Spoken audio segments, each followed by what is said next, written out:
Salut tout le monde, j'espère que vous allez bien. C'est parti pour une nouvelle leçon sur les mèches difformes, ou précisément pour trois nouvelles leçons sur les mèches difformes. Et tout d'abord, je vais commencer par m'excuser pour le retard que j'accuse. Cette leçon devrait normalement être postée lundi. Et là, nous sommes mercredi, c'est pas toujours posté. Donc, vraiment, mille fois excuses. J'étais coupé de la civilisation, j'étais très loin, coupé du monde, pas de téléphone, pas d'internet et tout. Donc, sans plus tarder, je vais y aller avec les trois prochaines leçons. Elles vont être postées l'une après l'autre, bien évidemment. Donc, rappelez-vous, le dernier modifier dont nous avons parlé était le mesh deform. Donc, dans nos trois prochaines leçons, nous allons parler du shrink, warp, simple deform et smooth. Donc, c'est grâce à ces modifiers-là que nous avons eu cette forme. Partie de cette forme précédente, pour ceux qui ont suivi la leçon sur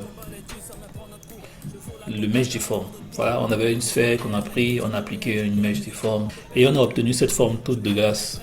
Donc, sans plus tarder, nous allons avancer.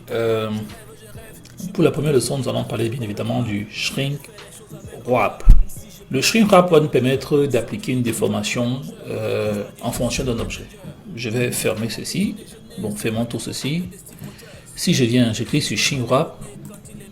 Voilà, ça me propose ce menu-ci, ça me dit Snap Mode on Surface, Wrap Method, Target. Donc la déformation s'applique selon un target. Donc c'est en quelque sorte un morphing.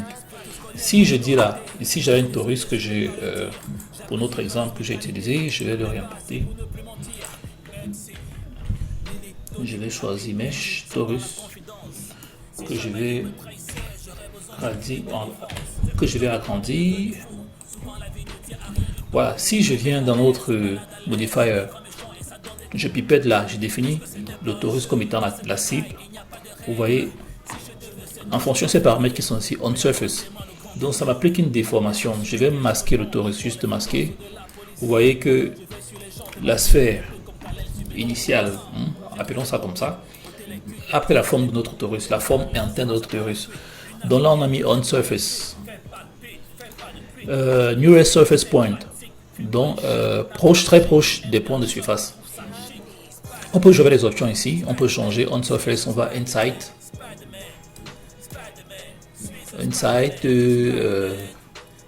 rien visiblement, outside, si on agrandit, vous voyez ça déforme. Ça, c'est le torus qui modifie. Permettez que je cache cet objet-ci. Ça nous sépare là pour le moment. Donc, si je scale, j'agrandis, vous voyez que ça match avec la surface externe du torus. Donc, je vais afficher le torus. Vous voyez, c'est en train de matcher avec la surface externe. Bon, c'est vrai que c'est visible seulement quand on cache le torus. Vous voyez, cette forme ici, c'est la surface externe du torus. Donc c'est vraiment très utile pour les morphings. Si vous voulez faire un morphing, peut-être un objet qui se désintègre ou bien un homme qui devient un objet, vous voyez, ça peut vous être très utile, surtout qu'on anime, on peut animer les paramètres ici. Donc voilà, vous pouvez jouer avec les options. Outside, vous voyez comment ça fait. Ça nous applique une déformation sur le torus allant de l'extérieur. Outside surface. Donc, above surface, avec j'avais des options pour voir ce que ça donne. Vous voyez, quand je modifie l'échelle de notre objet, les déformations sont appliquées. Donc ici, offset, je peux jouer avec le offset. Je peux jouer les paramètres ici. Nearest surface, je peux changer, je joue avec project.